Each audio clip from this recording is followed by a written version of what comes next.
Ladies and gentlemen, how are you? Back for this Wednesday night, Wednesday if you're in America, Thursday if you're down here.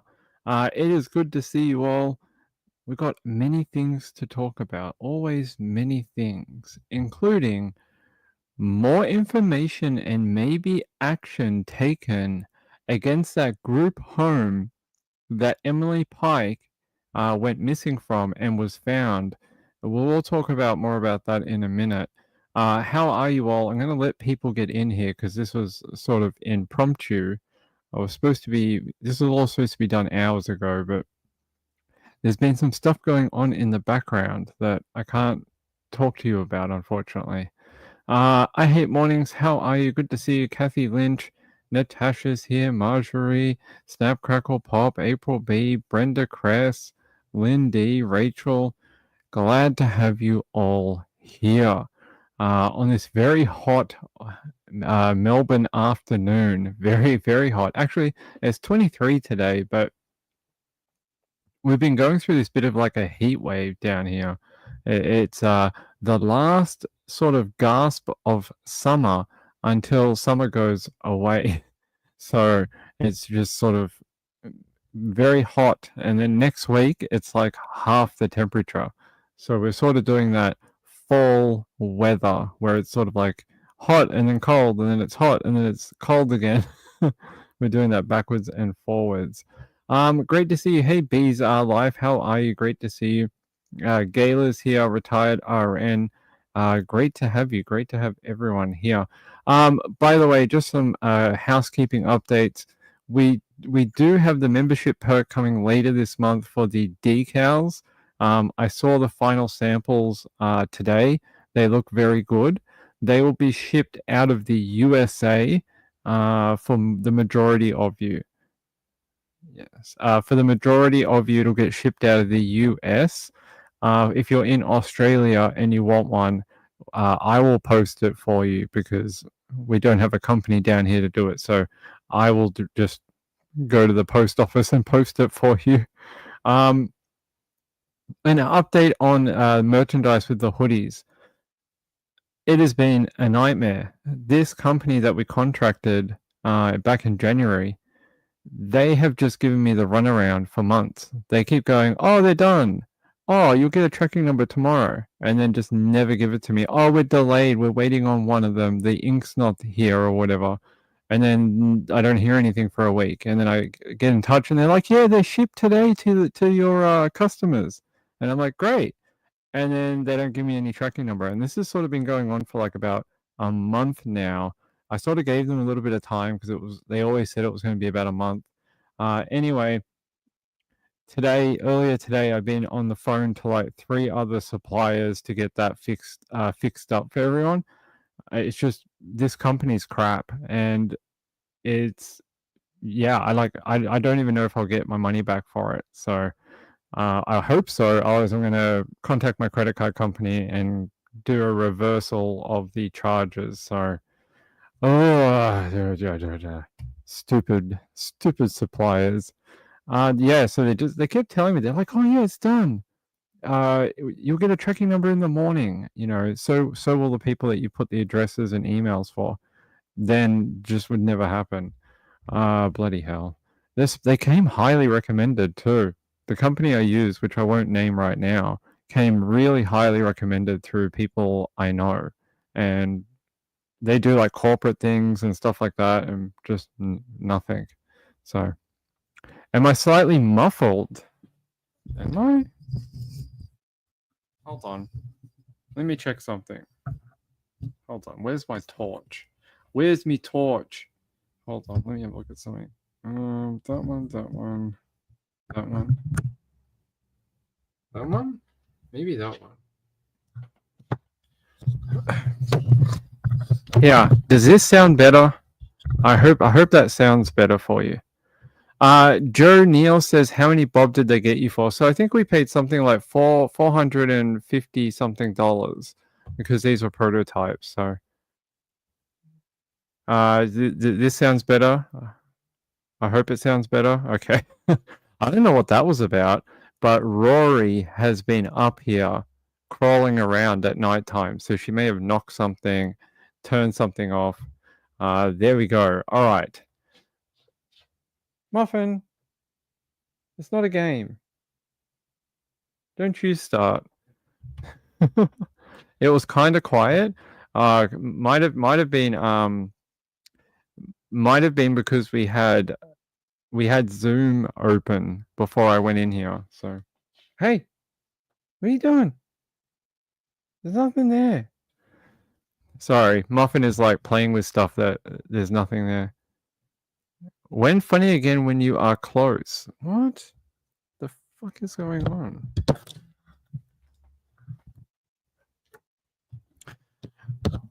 It was a little whooshy. I don't know what's going on. I think maybe our cable is. I know what's going on. Hold on. Fucking stupid thing. There we go. That should be better now. I'm hoping that's a lot better. Yeah, I'm hoping that is better now. There we go. Blame it on the cats. They get it. They get into everything. These bloody animals.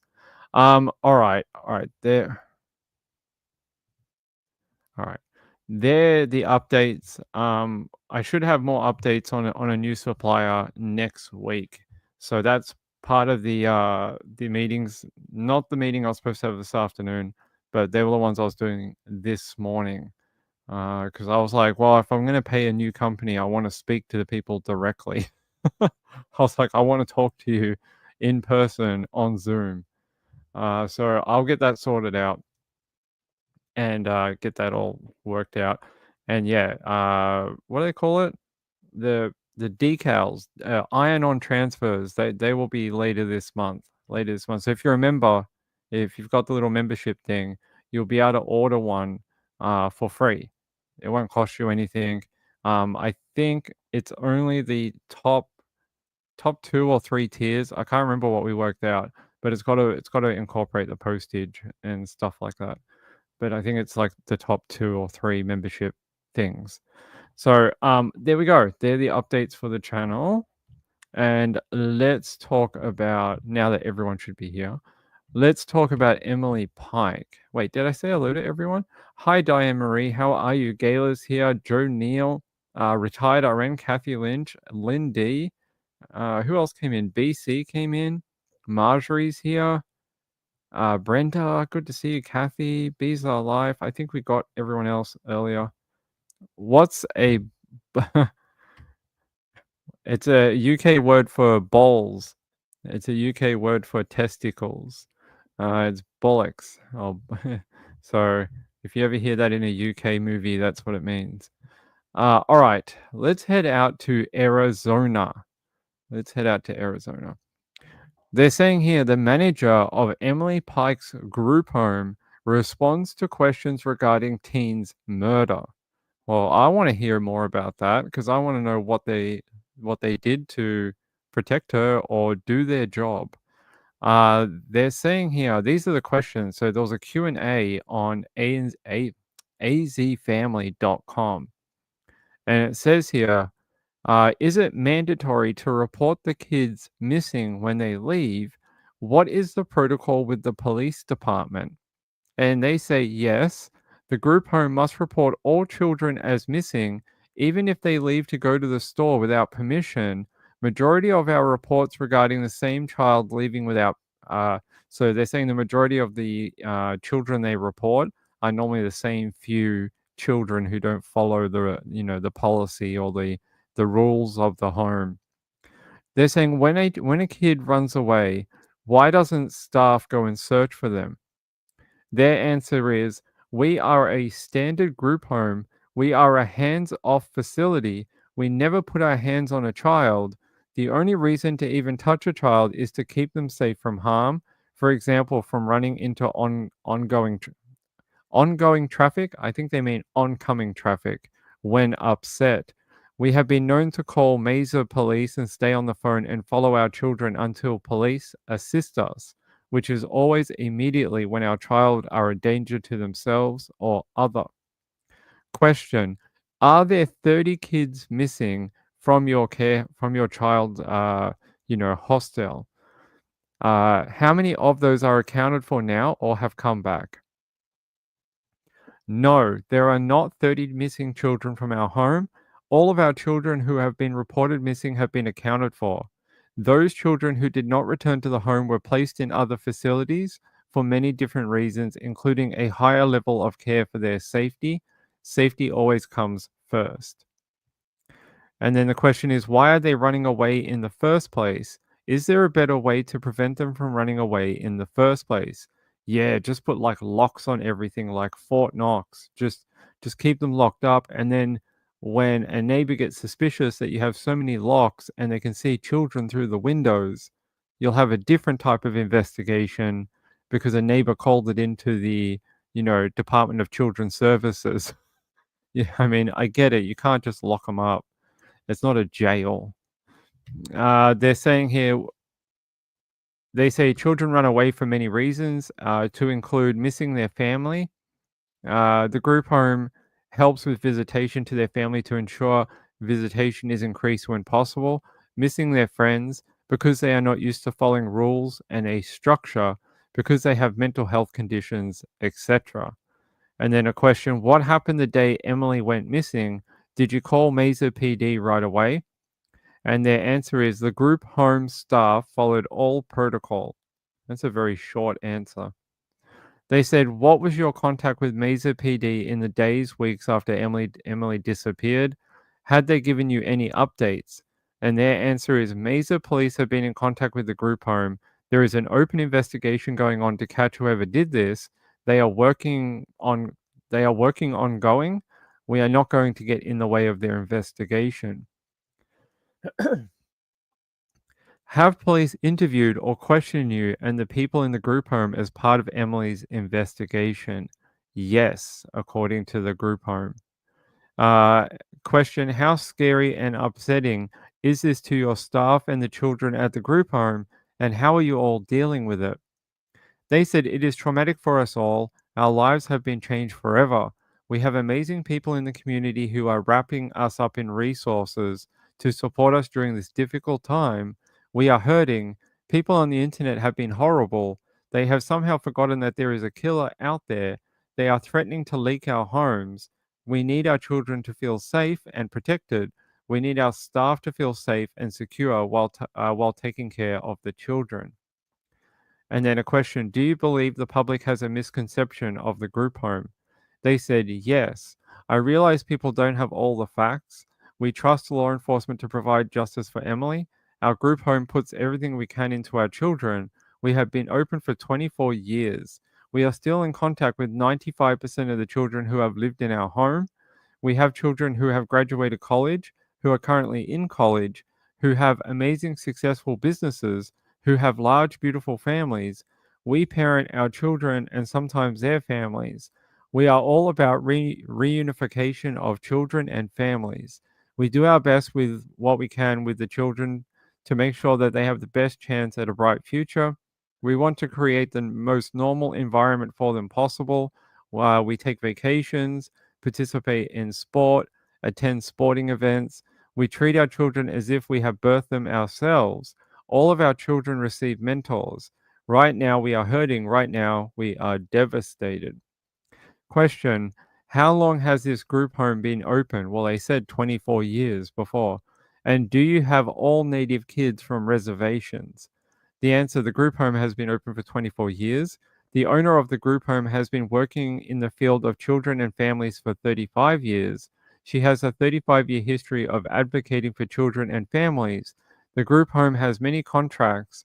Also, children are placed in group homes for safety when all other resources have been exhausted. Group homes are not a punishment, they are a temporary support resource. We ask that the public allow the police to complete their investigation for Emily's sake and for the sake of her family. Her soul deserves to be at peace. She did not deserve this. So, there is the answers as put to them by AZ family about Emily and the group home. And I'm going to play the video, so maybe they'll repeat a little bit of what I said. Next, in a true crime Arizona exclusive, we have some new information and insight into the hunt for a child killer. A 14-year-old girl's body was found off the U.S. 16-year globe back on Valentine's Day. The murder remains unsolved. 14-year-old Emily Pike was last seen alive at a group home in Mesa tonight. The manager of that home is answering our questions. True crime correspondent Brianna Whitney live with us here with the details that you only see on Arizona's Family. Interesting that they are talking about this. I mean, there have been so many questions from the public, the community on social media, and they know people want answers. Last week, we learned that 30 kids had gone missing from this group home in the past 3 years. That number was alarming to a lot of our viewers, and that is just one of the questions I had for the group home's manager. Say her name, Emily! And we don't get no justice! The calls for justice have only grown louder for 14-year-old Emily Pike. I wanted to say that I miss you so much. A Native American teen found dismembered off the US 60 in eastern Arizona on Valentine's Day. Mesa police confirmed she ran away from a group home on January 27th. We learned more than 24 kids had gone missing from that home, and Emily had run away before as well. The group home manager now answering our questions for the first time. I asked, is it mandatory to report the kids missing when they leave? The manager's response, yes, the group home must report all children as missing even if they leave to go to the store without permission. Majority of our reports are regarding the same child leaving without permission. When a kid runs away, why doesn't staff go search for them? The manager responded, we have been known to call Mesa police and stay on the phone and follow our children until police assist us, which is always immediately when our children are a danger to themselves or others. This is one we've heard from viewers. Are there 30 kids missing? How many of those are accounted for now or came back? The group home manager said, no, there are not 30 missing children from our home. All of our children who have been reported missing have been accounted for. Those children who did not return to the home were placed in other facilities. The manager went on to say the kids run away for many different reasons. Sometimes they miss their family and friends. Sometimes they aren't used to rules and structure or have mental health conditions.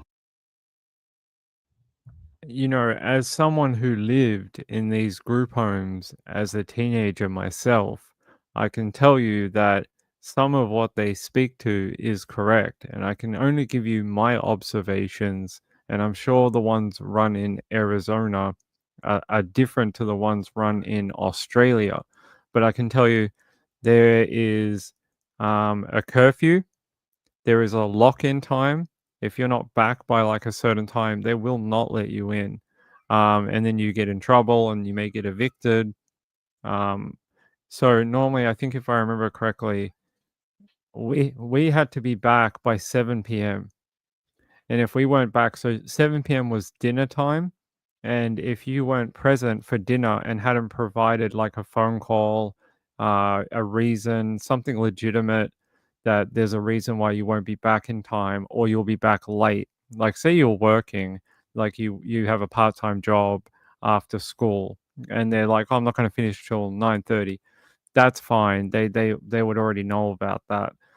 But if you're just like, oh, I'm hanging out with friends and I'm not going to come back till like 3 in the morning. No, like they just won't allow that. Now, this one says it's a hands-off group home. I lived in a hands-off group home as well.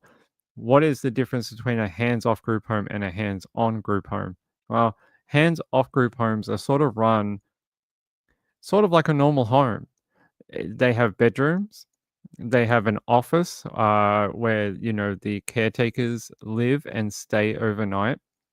They have like a meal area and showers and, you know, maybe even a backyard or something like that. The ones I stayed in always separated male from female. The males were normally in like the front part of the house and the girls were in the back. Now, they were lucky they had this sort of split bedrooms in this particular place. So the boys were always in the front, then there was a kitchen, then there was more bedrooms on the other side, and the girls were down the back.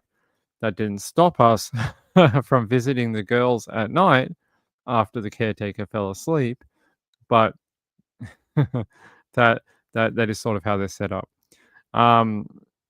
Yeah, there are rules and regulations, and I can understand them. I can't remember ever having the police called when I lived there, but these children may be different. They may have different needs or whatever. We had people come from jail when I lived at it. We had people that came straight from juvenile detention, like straight away. They got released. They came to the group home, and normally they disappeared very quickly. Like they'd be there for a night or two, and then they were gone. But more than once, we had people that came from juvenile detention. So I can tell you that some of the things they talk about are correct. So what's the difference between hands on and hands off? Well, the hands off is sort of like that. It's sort of run like a normal home, but there's just rules and regulations. So there's sort of like a TV room, uh, no closed doors unless you're getting changed, and or you're in the bathroom or whatever.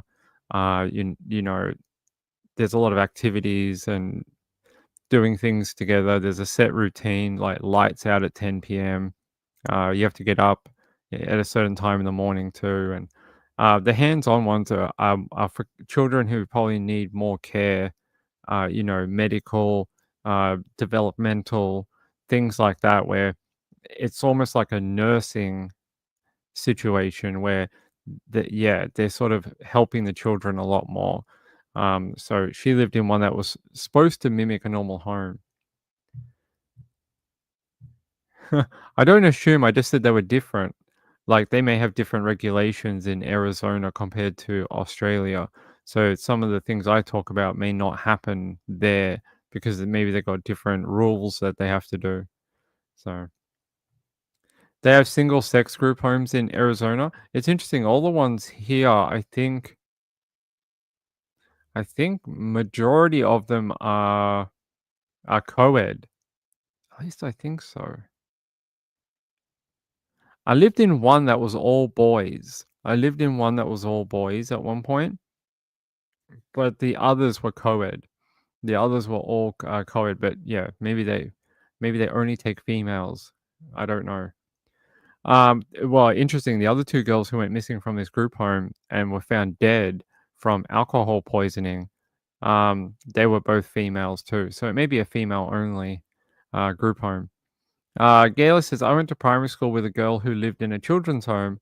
I like to have her come round for dinner with my family. She was able to come but not stay overnight. Yeah, because they have to be back by a certain time. I don't think I assumed that, but Patty L says, I'm sorry you had to experience that, Ping. It breaks my heart. It's better than being on the street, I can tell you that. At least you have a warm bed and hot meals and a shower and stuff like that. The street is a very scary place for teenagers, I can assure you, as I've done both. All right, let's play the rest of this.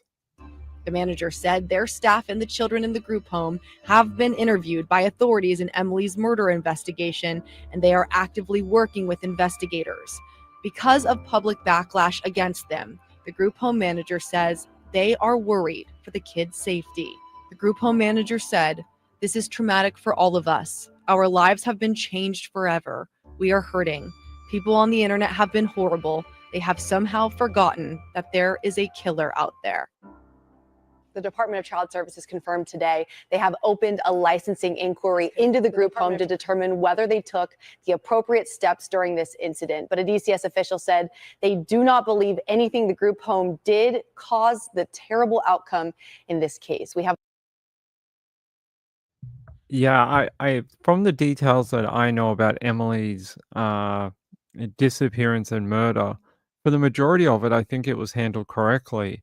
The bit that you can't control is that these children, I don't know about this particular one, but most of them allow them to come and go during daylight hours, so they can go out. I don't know about this one. They said they're not allowed to go without permission, but I know that you can get permission to go to places. So I don't know if that's, would have stopped anything in Emily's case. The one with Emily's is what happened when they realized that she was overdue or wasn't coming back. What happened then? That's the big question.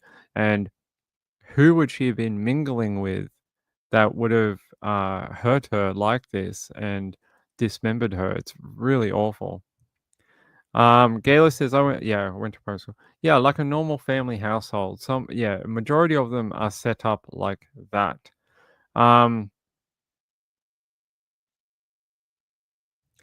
So some other information that I have here is, according to the media, Emily had a pattern of running away from the group home. So like they said in their statement, uh, that the majority of the calls to police are for children who are repeat offenders. So apparently, according to her roommate, she had run away or disappeared for periods of time before, and that in this particular case, she vanished after wanting to meet with a boy. After this, weeks later, investigators discovered her dismembered body off U.S. Highway 60 in I can't remember what county. Sorry, it's Gila County. That's right, Gila County. So it's a really sad case. I feel for these kids because, having lived it myself, I know how easy this is to do for any of these children. A lot of these kids who live in these group homes are used to taking risks because they have to. They have to live a risky lifestyle. And I don't mean like a sex worker. I mean like they're used to trusting people they shouldn't because they have to. Like, when you get taken to one of these homes, you have to place your trust in that home that they're going to take care of you, right? You've never met them before. You have to place your trust in a Department of Human Services or children worker. You don't know them either, but they're the ones that are looking out for you at that point in time. So these kids often get conditioned to trusting people pretty quickly, even though later on they will develop a very serious BS detector. But she may have been a little young to be seen at all, type of thing. Joe Neal says, correction, most in AZ are single sex, basically unless it's a special purpose facility. 2 other girls who died there were female, so it doesn't surprise me. Yeah, well, in a spicy park, it's in Gila County. Could do. They said here the autopsy of Emily said that she had suffered facial and head trauma and then was cut up. They said one of the big focuses of the investigation is what happened between the end of January and February 14 when her body was discovered on the side of US 60. So it's a really sad case. I hate to bring you so many cases where children in these type of foster care or group home, I think we've read a lot of them, unfortunately. So this is from News 12, and if I bring you the correct bit, yeah. There was an interview with the investigator of this particular case. Here we go. Are you guys getting tips and leads at this point? Our detectives are getting calls almost around the clock. Lieutenant Jim Lottie is with the Gila County Sheriff's Office, the lead agency investigating the murder of 14-year-old Emily Pike. When you take into account the way in which Emily's remains were recovered and found, how does that impact your investigation? It doesn't change how we investigate. It is definitely, in this particular case, I would use the description of a special kind of evil. The 14-year-old girl with a contagious smile was a beloved member of the San Carlos Apache tribe. But on January 27th, she was last seen alive on foot near Mesa Drive and McKellips Road after leaving the Mesa group home where she lived. There was some surveillance footage that the detectives are looking into. What about the area where her remains were found? In that area, that's such a rural area. There's like no housing, there's no businesses. It's just, forest. 2 weeks after she was last seen, Emily's remains were found off the US 60 near Globe. her head and torso in trash bags. But investigators say they don't believe that's where she was killed. This week, the sheriff's office announcing the FBI and Bureau of Indian Affairs are assisting in the investigation. Mike Anderson is a retired FBI special agent. The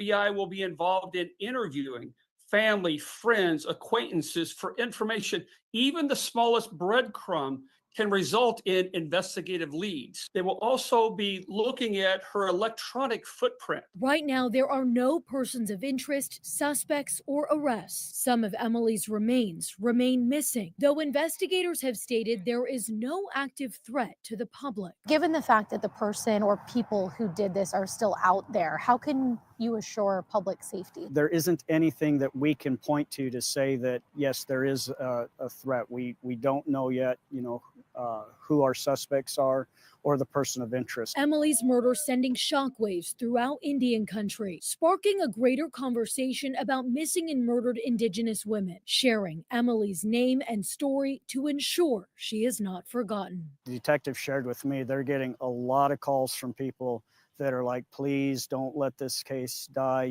keep looking, and a lot of concern and care. And that's one of the things I would say to the people out there. Yes, we appreciate the concern and the care, and we have just as much as we pursue this investigation.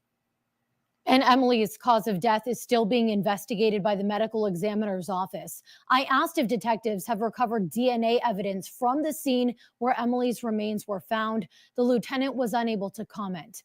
If you have any information about what happened to Emily Pike, contact the Gila County Sheriff's Office. We're live in the newsroom. Bianca Bono, 12 News.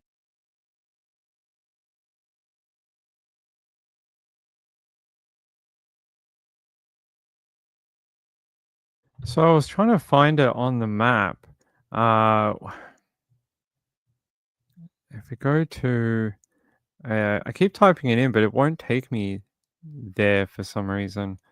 Where is this highway? It's a east-west highway.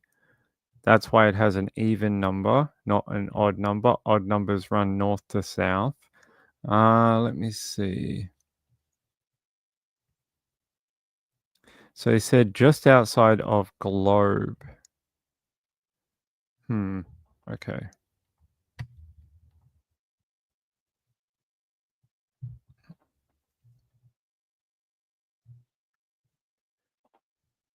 All right, let's see if I type it that way. Does it bring it up? Ah, you mother effer. Keeps trying to take me to Oklahoma. I don't know why. All right, let's go to Globe. There is Highway 60.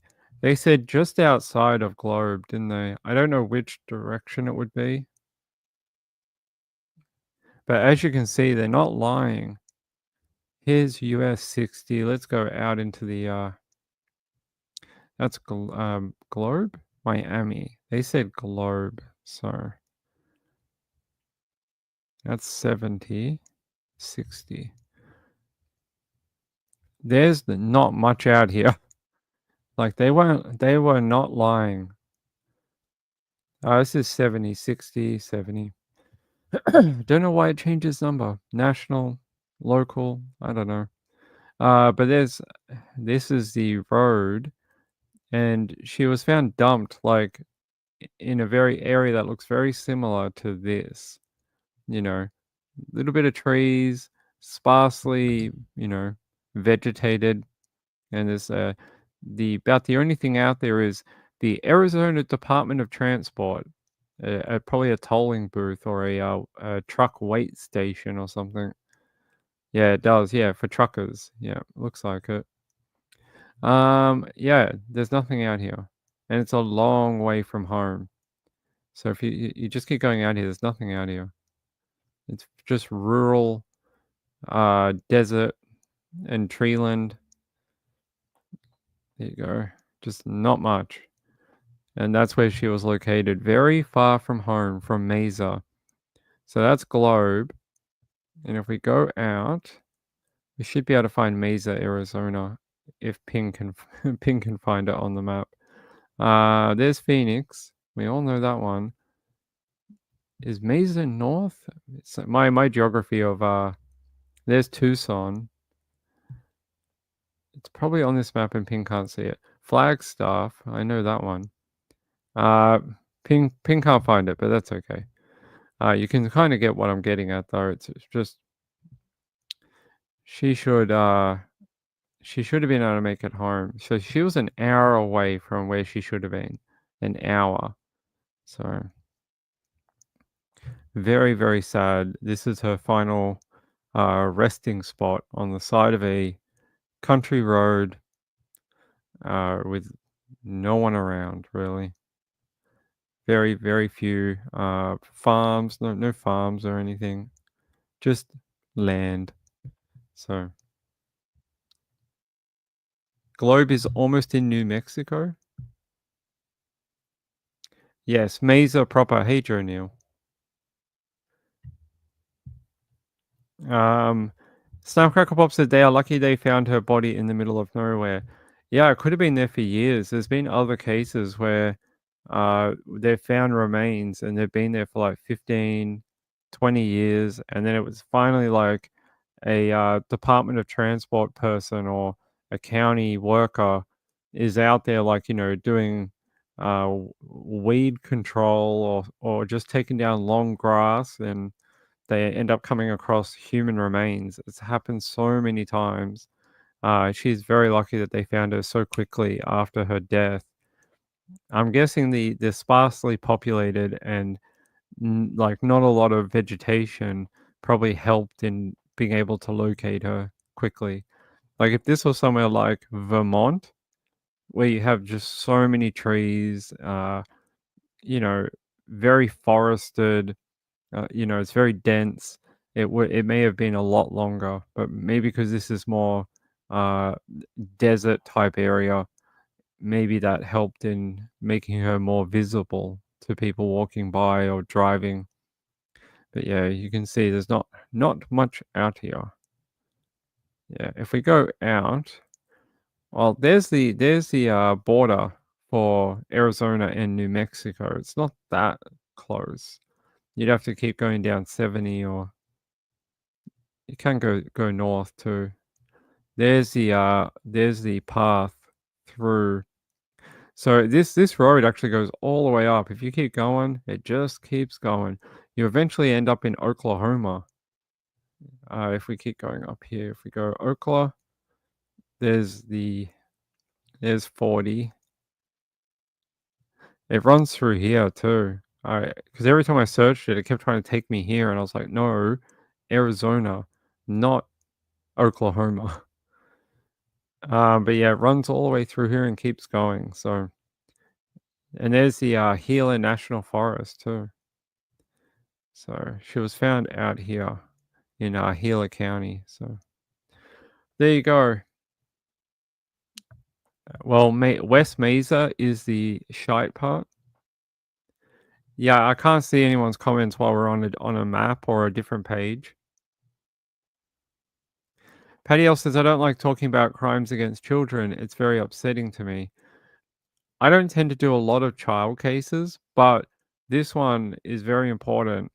I feel like if we don't talk about Emily, then who will? And does her case not get the media attention that it deserves to have? And then we end up, reinforcing that stereotype that she's not a little white girl. And we just like, someone else will deal with it. It's important that we talk about it. People that are Native American, they are often the most underrepresented in true crime. Underrepresented, even less than than black people. Like black people are underrepresented in true crime, but Native Americans are even less, even microscopic. Like it just doesn't happen. So I like to do my part in making sure people are seen. That's what we can do with these platforms, right? We can, do something different than what the national media does. Gayla says if we don't talk about people, they won't know and she'll be forgotten. Yeah, that's right. And I don't want her to be forgotten. I don't want her to be another kid living in a group home, and we all get 20 years down the road, and we're like, oh, whatever happened to that Emily girl? I saw it on a news segment once. Like, no, I want to find who did this, get them into jail, because it takes a sick individual to cut up a child. Cut her up. Like, that's what we're talking about. Half of her body found in one trash bag, half of her body found in the other trash bag, and they still haven't located the arms of her. So they only found the legs and the torso and the head, but they did not locate her arms. They're still looking for that. There's still part of her out there, so hopefully we can find that and reunite it with the rest of her too. It's not racist.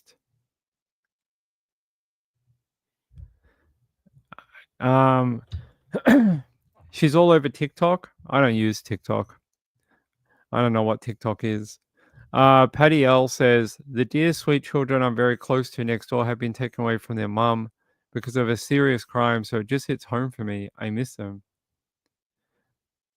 Gayla says the marks on her face were before death, so they hurt her. Yes, so she was beaten and struck before I think that might have that's what killed her basically. It wasn't the dismembering, it was the brutal beating that she took. That's what killed her. The dismembering was to avoid identification for as long as possible. It just didn't work. So Grieve says, also thank you to whoever gifted me a membership. I somehow missed it the other night. Much appreciation. It was either me, Kathy Lynch, or Lisa. It could have been Danny. There's a few people who have gifted membership to people. I don't have TikTok. I don't have TikTok either. I don't even know what that is. BC said, all missing murdered are important. This person is still out there free to do it to someone else. Imagine that in Arizona right now, and I know you have a lot of bad people that live there, but there is a person roaming around free who has the capacity to take a child off the street, possibly groom them, because I think this might have been a grooming situation, and then cut her up and dump her out in the desert of Arizona. Who does this? Who does this type of thing? Who's just like, oh yeah, well, what I'm going to do today is I'm going to go out there and I'm going to cut a person up with me round saw. I'm going to go out there with this, power power tool, and I'm going to cut someone up. And I'm going to put them in trash bags, and I'm going to dump them out in the desert. What kind of person is that? A very scary person. April B says that is a scary thought. It is. And if we stop talking about it, that person wins because the public pressure goes away. People stop talking about it. We all move on to the next, true crime story that is taking everyone, Joniel said, I'll say this, it's well known here in Arizona that many Native American women especially disappear. I think it's a problem in a lot of places. Like we covered one in Canada, that they're now searching a landfill at the cost of millions and millions of dollars to try and bring them home. 2 women, possibly a third, that they believe was killed by a serial killer in Canada that was attacking Indigenous First Nation people and then killing them and putting them in a dumpster, and the dumpster took them to the trash heap. So they are doing that right now. I don't know if they are suspended over winter, but I know in November last year that they were starting progress on it. Kathy said the fact that someone saw her as something disposable. Yeah. Or not just that, but wouldn't be missed. That they thought that if they dumped her like this, that no one would notice or no one would care. A lot of people care. Patty L said, there are so many evil people out in the world, it's important to be aware. If someone shows you who they really are, you believe them. Coming to you from the good Trisha Griffith. That's her rule of life. That's her number one rule of everything. Yeah, it's very sad. I I wish we had more information about the investigation, but so far they're keeping very well. Like they said the other night, they don't actually have a suspect or many leads about who might have done this to Emily. I would be looking at any type of cell phone, geocaching, not geocaching, like geofencing that they could do. Being that this is such a rural area, if they could narrow down the time that they think that her body may have been dumped, they may be able to filter through the cell tower records and maybe track back that way. It is possible, but if this was in a city like Phoenix, it would be almost impossible. But because you're dealing with such a remote area out here, maybe, and then you could triangulate the signal and find out if it's anywhere near where her body was dumped. Because the person who dumped her body would have probably have to be there for a period of time. It's not like a car driving through that's only going to hit on the tower and be in that position for like, a second. This person had to park, get out, dump them. So they're going to be there for a period of time. Maybe that is a investigative technique if they can do it. It's not always possible though. It's not always doable. Why is there a place called Crosby Acres Aussies? There's Australians out here. What are they doing out here? A dog breeder. Oh, they breed Australian Kelpie or Australian sheepdog. That's what they do. Okay. Australian working dog. Let's see. Let's hope so. Let's hope so. Yeah, she disappeared. The investigation is through the Mesa City Police. The other one is, I think, the other one that's out in this area, and the Indian Tribunal for Indian Affairs. I think they're the other part of it that are doing the investigation.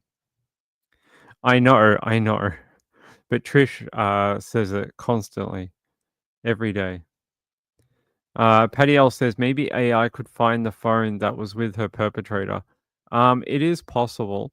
It's just a lot of man hours. It's a lot of work, and I don't know if Mesa PD actually have this type of technical capability. You may need to bring in someone like the FBI or something like that, which they do. Sometimes when you get a case like this, they will go to the FBI field office and ask for help. So maybe they might do that for the technical side of it. Joe Neal says, I drove from my nice neighborhood all the way down to the worst part of Phoenix today. Why? Were you abducting a child? Is that why you went down there? Maybe it's Joe. Maybe he did it.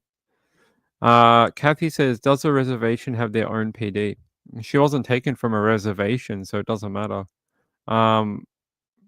I think they normally do, though. They have their own everything. Dumping bodies. That's what he was doing. I had a feeling. Snapcrackle Pop says, Loma Long Children Hospital active shooter. Where is that? Loma? I don't know where that is. Hold on, let me have a look. Loma?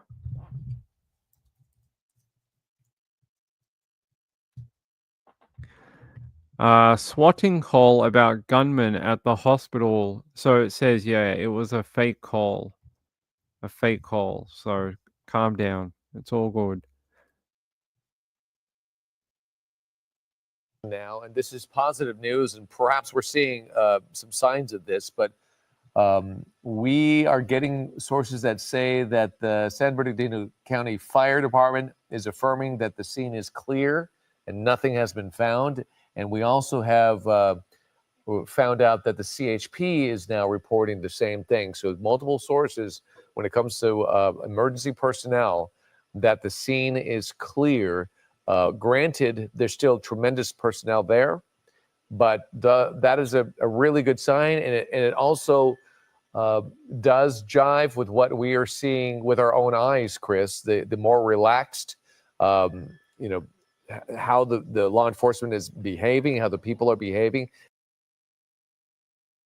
Yeah, it sounds like someone was just being a jerk and decided to call in a shooter. Very stupid people that do that. Yeah, let me go back to Emily for a minute. I just want to see if there's anything else that we have missed.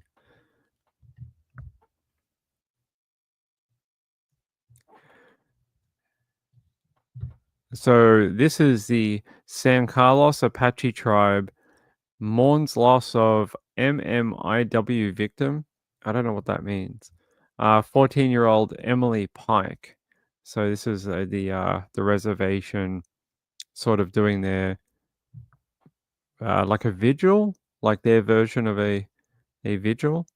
They're saying here the heartbreaking death of 14-year-old Emily Pike has sent shockwaves through communities nationwide, drawing renewed attention to the ongoing crisis of missing and murdered Indigenous women.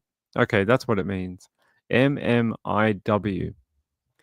They're saying Pike, a citizen of the San Carlos Apache tribe, was reported missing from her group home in Mesa, Arizona on January 27, 2025.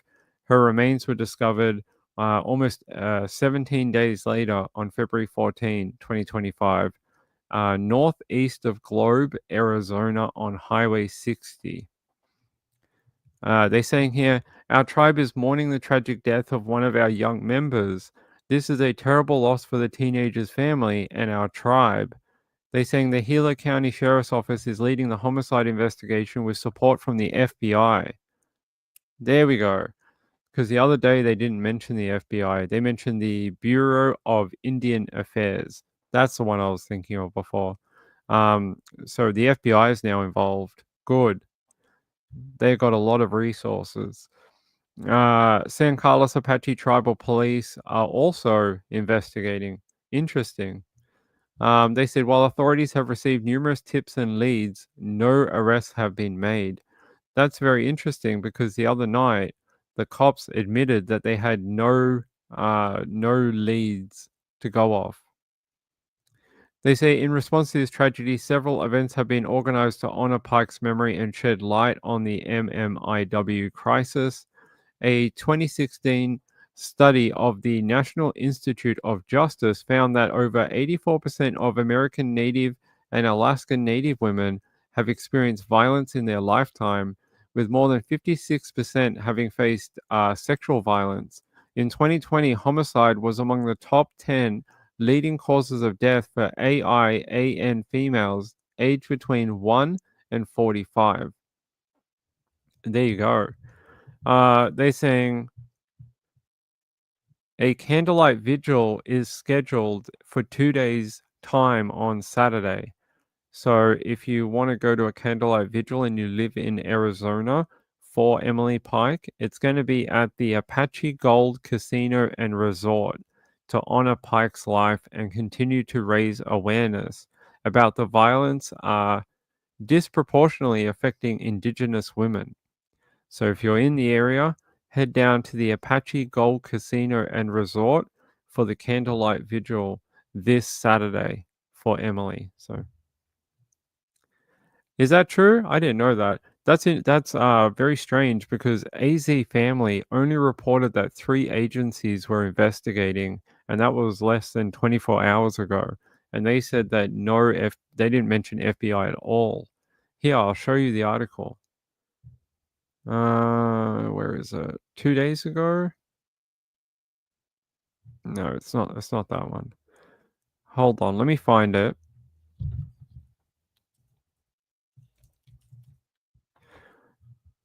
It was like 4 days ago.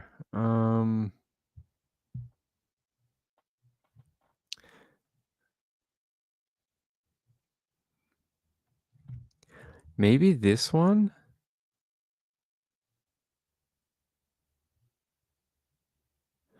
No, maybe this one? We got a few. I can't find it, but if you go back to the show we did on Emily the other night, you'll hear me read it. And it was only 3. It was like the Gila County Mesa Police and the Bureau of Indian Affairs. They were the only 3 that were involved. So I don't know. It takes a day or 2 for the FBI to get things together. That makes a lot of sense, you know. They might have a terrorist attack. It just takes a day or 2 to get involved. You know, they might have like, you know, plane crash or something that could be. They're like, just give us 48 hours. We'll be there. Just hold on. We're not an emergency response organization. We're a, 48-hour type of team here. It takes us about 2 days. Uh, yeah, I mean, maybe. I'm pretty sure that that was like one of the first things that they reported on her. You know, being that she was in state care, that would have been well documented because when you're in state care, like they know everything about you. There's like a freaking file with everything. Like you've done this and you're this and you come from here and you're part of this and you're X, Y, and Z. So maybe. I don't know. I don't know why that only got added recently. I've got no idea. Let's go here. Oh, they painted a mural for her. That's pretty cool. They painted a mural for her. That's awesome. Let's see if we can see it. She needs her face to be out there. She needs people to know her name. AJ Larson is a local Valley artist. His medium, usually tattoo ink, but this weekend he chose paint and a water tower on San Carlos Apache tribal land. The nature of the case is what really compelled me. AJ, 2 of his friends, and the larger community coming together to create a mural honoring Emily Pike. The 14-year-old was found on Valentine's Day dismembered off the US 60 northeast of Globe. I think it overwhelmed me with emotion, anger, sadness, and just me being an artist. I have only one outlet to express that, and that's through art. Without a plan, AJ says he dove into the mural, learning along the way about Emily and her tribe. Hundreds of people coming to place their own handprint in red, Emily's family even coming to visit. Out of the other projects I've done, this is the most powerful one. It showed me, though, that this mural wasn't just a painting, it was a part like medicine, and the people there, they needed that. Vigils, walks, and even a day of action at the Arizona Capitol held in Emily's honor. The teen was living in a group home in Mesa when she was reported missing.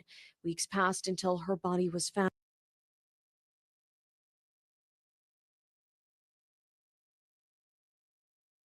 That is pretty cool. I hope they keep that up for a long time.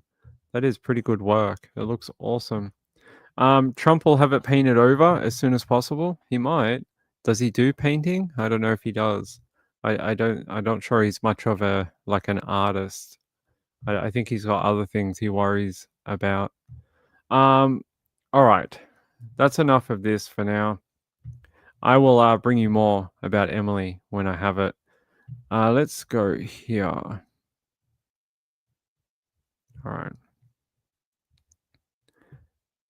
Let's go to Pennsylvania. They say gruesome and upsetting. DA releases disturbing details on Bethlehem Township man accused of killing his wife. That doesn't sound great. They're saying disturbing details are emerging in a Northampton County homicide case. They're saying the DA's office is investigating the motive behind a Bethlehem Township man brutally killing his longtime wife. The DA said James Frank, 57, admitted to stabbing his wife, Deborah Glazer, 55, to death multiple times. They say he admitted to having sliced her neck open, which was pretty gruesome. Police were originally called to the 2100 block of 3rd Street to perform a welfare check on Tuesday. Apparently, he had not appeared for work on Monday or Tuesday morning. The employee came to the house, knocked on the door, didn't receive any response. After several attempts to enter, officers used a ladder to climb through a window on the 2nd floor. Crazy, it really is. Let me play the little video for you about it. If it'll play. Case. The district attorney says a Bethlehem Township man admitted to stabbing his wife to death. 69 News reporter Sierra Janelle is live at the Bethlehem Township Police Department with more. Sierra?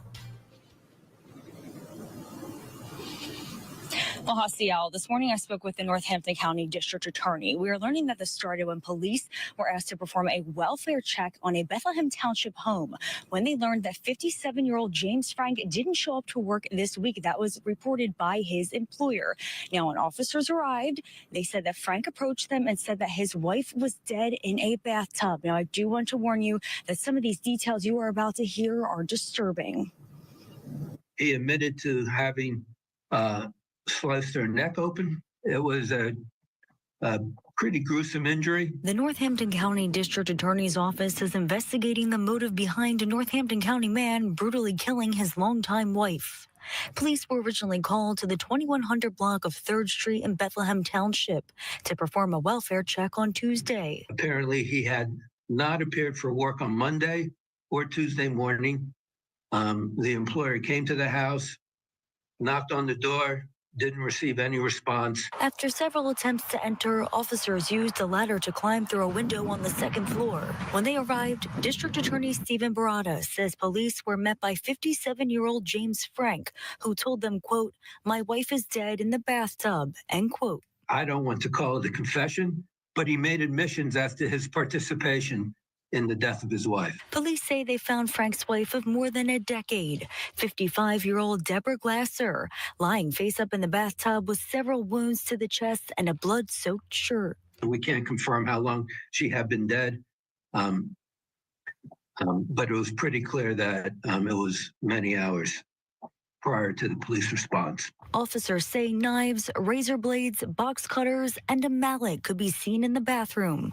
Frank told police he cut his wife's throat using a steak knife, then used a hammer and knife to hit her in the chest and heart to make sure she was dead. We didn't count them, but he estimated about 10 times. It was gruesome, and on a very human level, it's upsetting, especially given that it's a domestic situation.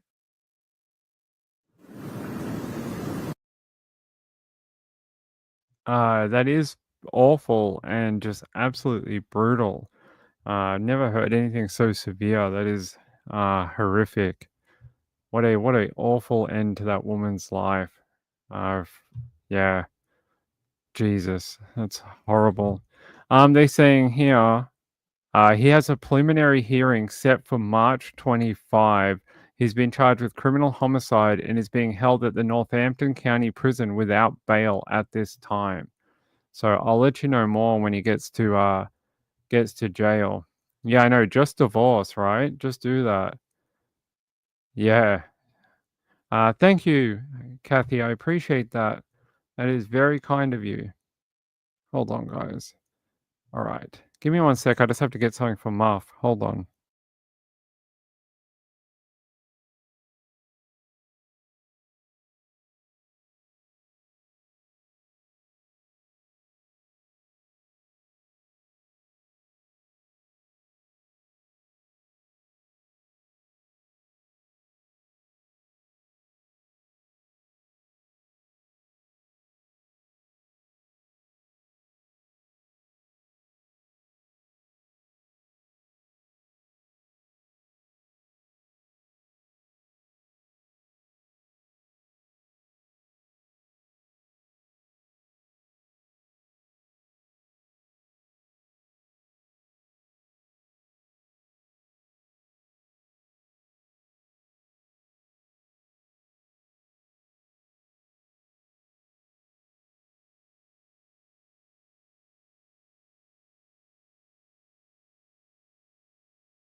Have launched a homicide investigation after the body of a 49-year-old woman was found in the Brisbane River in February. Brendan Smith has the details from police headquarters. At the time, the 49-year-old's death wasn't being treated as suspicious. Now new evidence has come to light. This was Crystal Beale at 7:40 p.m. on Friday, February 21 at a Sunnybank restaurant. Hours later, she was reported missing. At 5:40 the following morning, her body was found in the Brisbane River at Yeronga. She's a mother. She's going about her business, having dinner with her family, and we don't know where she's gone into the river or how she's gone into the river. Following extensive investigations, including the result of a post-mortem, police now believe her death is suspicious. We can't quite accurately identify where she was last seen and how or where she went into the river. The injuries that have been uncovered in a post-mortem suggest to us that her death is suspicious. She was dropped at a West End address where her ex-partner and father to one of her children lives. She was visiting family, and we believe where she's left, she left a man known to her, was a former partner. He's one of a number of lines of inquiry. There was an expired domestic violence order, but there was nothing current. Police want to speak with anyone who saw Ms. Beale or anything suspicious between 9:30 p.m. on Friday, February 21 and 1 a.m. the following morning.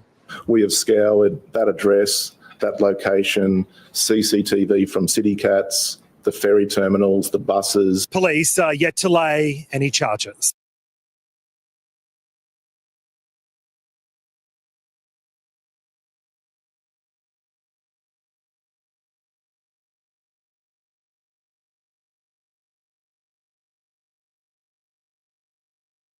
Sorry about that. There we go. What I did. Want that. They're saying here, homicide probe after Crystal Beale found dead in Brisbane River. I read today that, yeah, there was the ex-partner where she had dinner before she went missing and died. They're saying here that there was an inquiry here, but a media press conference on Wednesday. Police confirmed that lines of inquiry include her ex-partner and whether it was a or whether it was a random attack. They also said that apparently there was an old DV filing against the ex-partner, and that is something that they are looking into as well. So that'll be very interesting to see whether definitely it could be DV. Sean, Super Sticker, thank you, buddy. Good to see you. I hope you're doing well. Hope you're doing well, my friend. Emily Pike. No, we're not doing that. Yeah, they said there could be a DV angle here, and that there was a, if I can find a Crystal Beale.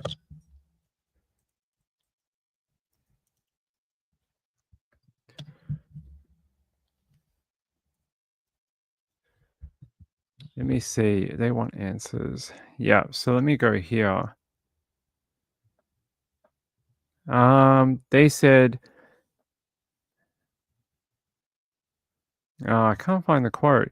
I read it earlier today that the ex-partner definitely had a DV thing on him, though, which is concerning. Yeah, post-DV, concerning.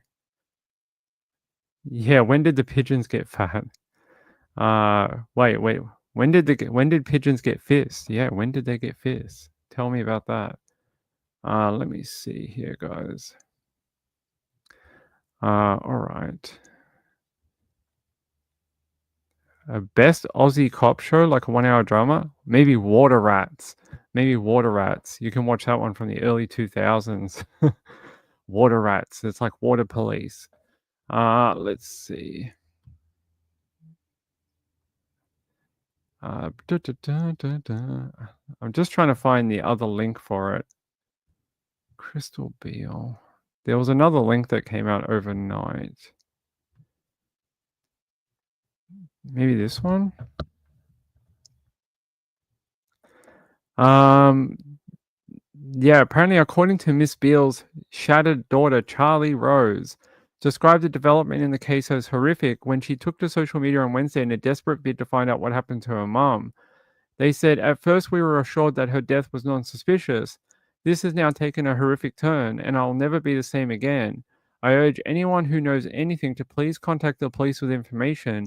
Please share anything you can. Help me bring my mum to peace. She described her mum as the greatest love and that she was adored by many. I bet she was. She seemed like a nice lady. I'm just trying to find the DV thing here. Here, there was an expired domestic violence order against her former partner, but nothing current. He's not being treated as a suspect at this time. No arrests or charges have been laid over Miss Beale's death, and police have not ruled out the possibility of a random attack. They said they urge anyone who saw Miss Beale or any suspicious behavior in the West End between 9:30 p.m. and 1 a.m. on February 21st to 22nd to come forward. They say we can't quite accurately identify where she was last seen or how or where she went into the river. We've done a few weeks of door knocking, CCTV collection, and speaking to the family, friends, and associates, and gathering a timeline of where she was, and trying to learn a little bit more about her lifestyle. They say Miss Beale was wearing a long, slim-fitting white dress and had a brown leather shoulder satchel across her body before she went missing. Crystal was a much-loved mother and friend. Her death in these circumstances is horrific. We are seeking justice for her and her family. He said her 2 children were struggling with their mother's traumatic death. They want answers. Yeah, I bet they do. It's awful. Hopefully we can find out more in the coming days about what happened to Crystal and who might have put her in the river. Yeah, I can. Hold on. Here's the links for, I don't know. Oh, might have to do them separately. Hold on. There's the Ko-Fi one, if it'll post, and there's the PayPal one. Yeah. You can watch Water Rats, my friend. Your normal dollar and donate bot donate methods are not visible again. Oh, really? Hold on. Did it not post all day today? That's really strange. Yeah, it didn't, did it? Huh. That's weird. The bot's not working? Hold on, let me look up something.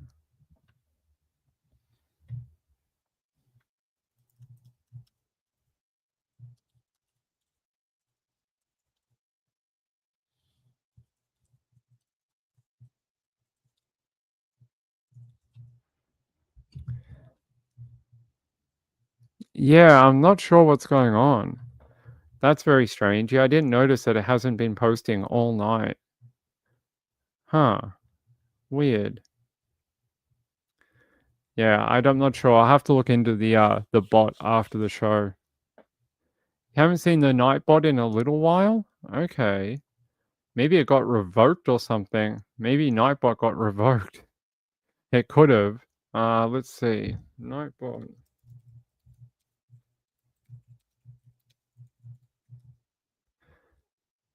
Yeah, people are saying Nightbot hasn't worked on my channel for weeks. A lot of people saying that. Account deleted, YouTube access revoked. Hold on. Let me see what's going on. Let me see if we got revoked. Let's see, YouTube. Let's go to this one. Continue. Continue. Choose an account. Yeah. Okay.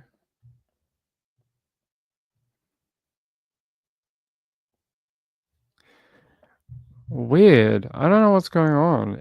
They did do an update. Maybe it went away. It's been in a minute for 2 weeks. I see other people posting about it, saying that it's not working. You need to connect Nightbot to your channel. What? It looks like they may have done some big update, not told any of the creators, and then it's not working. Let me see if it's working now. All right. Do we have anything like that? Let's go. Commands. It should be working now. I don't know if it'll come back up, but it may not. Is it even in the chat? Can someone type @Nightbot and see if it's now active? Like someone just type, you can just do it in your chat. You don't have to press enter, but just do like @Nightbot and see if it's saying it's here, like active.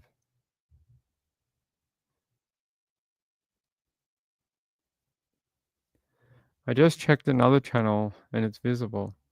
I don't know what's going on. I'm not sure. It's very strange. It looks like they've done a big AI update. I mean, when do I see something? March 7. It's showing here that my last logs were over a week ago. Yeah, my last time it did any kind of log was like logging of the chat was over a week ago. Very strange.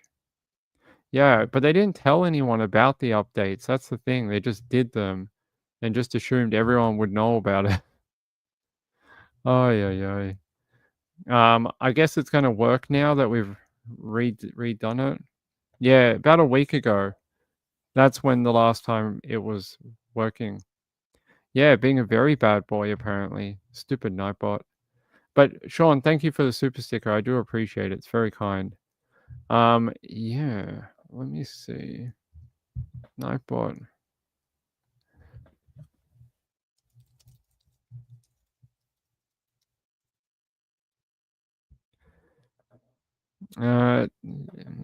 February.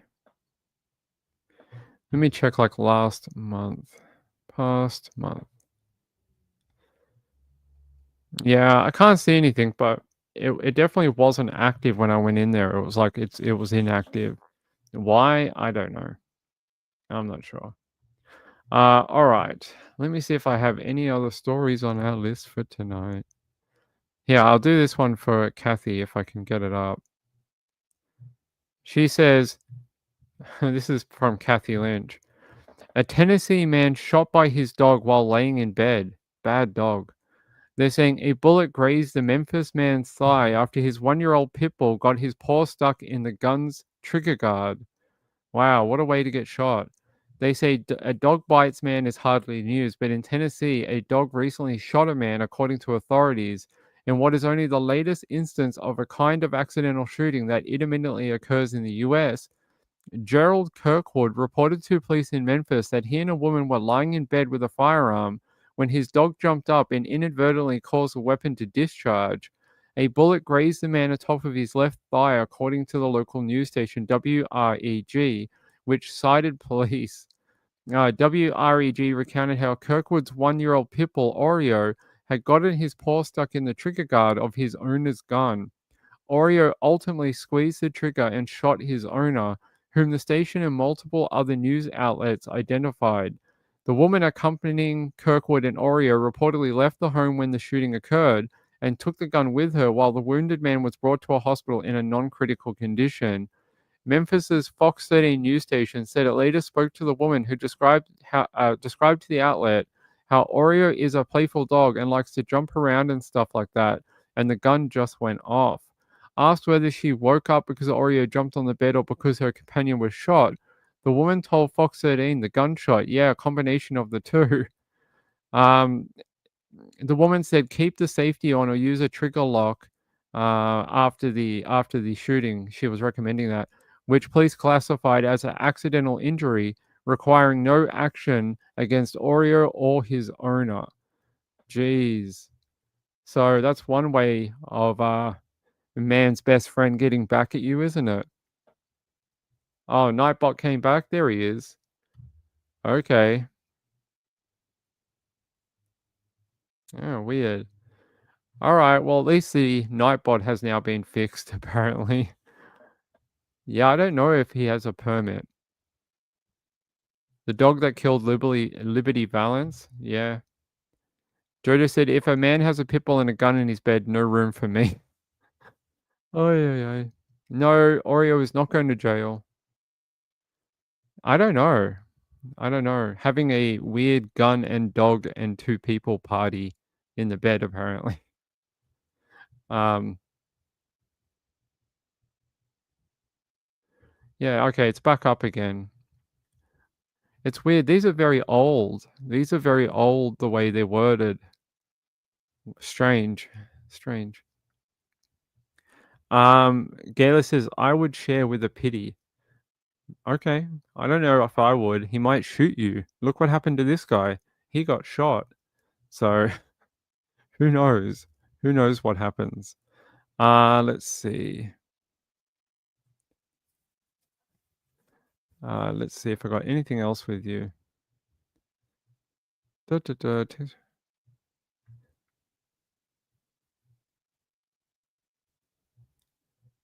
Oh yeah. Let's go to KXAS.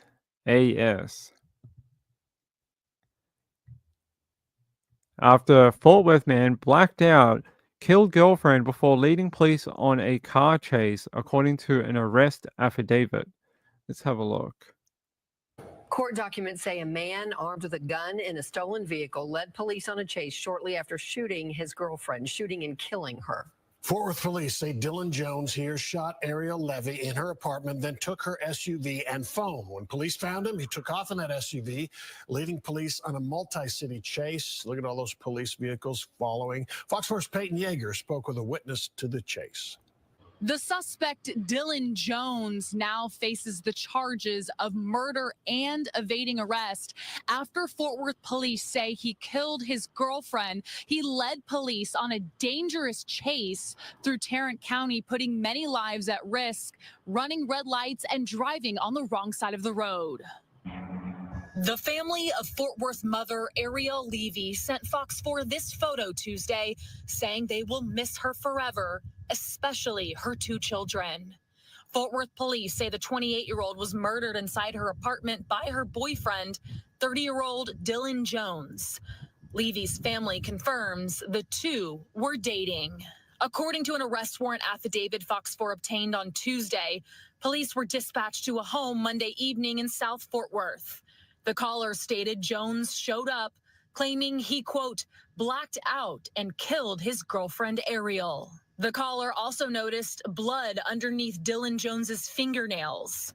By the time Fort Worth police arrived at the caller's house, Jones was already gone, but he wasn't far. The suspect drove by in the suspect vehicle.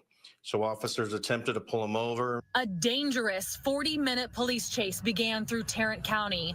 The pursuit reached up to 90 miles per hour. Tracy Jordan took this video, alarmed by the amount of police cruisers traveling through Hearst. Pushing 30, 40 police cars, and then all of a sudden they come up to precinct and they start making a U-turn, so they start coming back at us. This video, also sent to Fox 4, shows a front row view to the end of the chase near Precinct Line Road and Grapevine Highway. Officers put out stop sticks, and the black SUV eventually comes to a halt. I'm scared.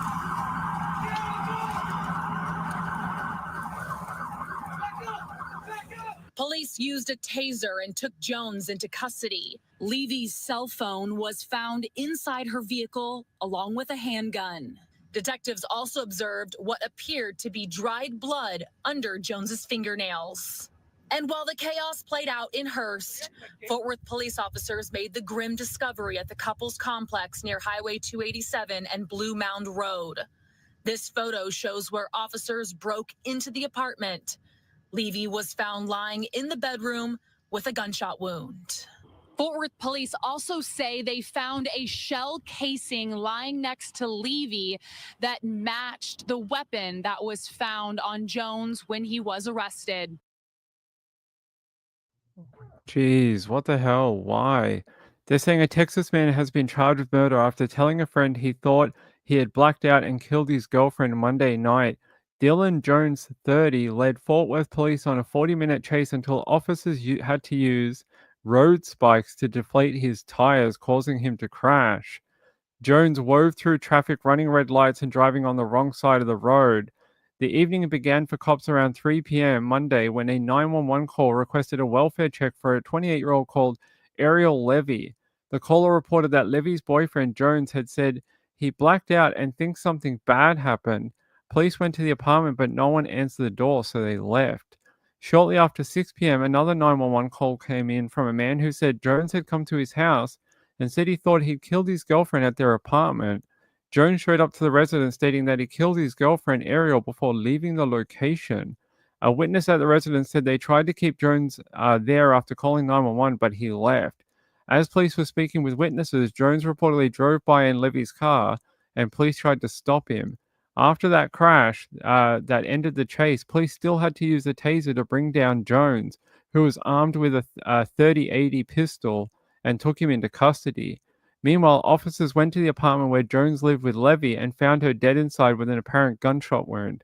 They found an empty casing next to her body, which was the same caliber of gun that was used by Jones. So, oy, oy, oy. What an awful case. Another one of like, let's just change the channel to how women are killed, because that's how it feels like reading these stories every night.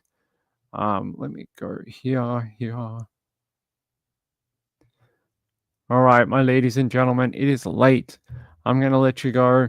I love you all. I hope RX Girl found the video tonight. She was having trouble finding it the other day. I hope she was able to locate it this time. But hey, we had a good night tonight. Got to talk about Emily Pike. Got to talk about a couple of really random cases, including this one and the one out of Bethlehem Township. That one was very strange. Wendy R says, blacked out my ass. He's lying. Yeah, how come they all black out? Is that some sort of side effect? It's very strange. Seems to happen a lot for no reason. Yeah, I hope when we get moved back by another hour for the daylight savings in a month, we'll be able to go back to doing like 2.5 hours, 3 hours per night, because that'll be better for everyone. Yeah, because there's no point keep going right now because everyone's going to be basically going to bed. It's like 1:30 in the morning. So hopefully in a month we can go back to doing really, really long live shows. That would be good. Yeah, thank you all for hanging out. I appreciate it. Gaylor says, bet he never thought of using his dog as an excuse. Maybe he could have said the dog shot her. The dog blacked out too, apparently. He cannot be used as a witness at court. Yeah, good night, everyone. I love you all. Have a great day out there. Have a great Thursday for you guys tomorrow. And come back for Thursday night. Tomorrow night, I'm sure we'll have a lot more tales of true crime to tell you then. I love you all. Good night. Bye-bye.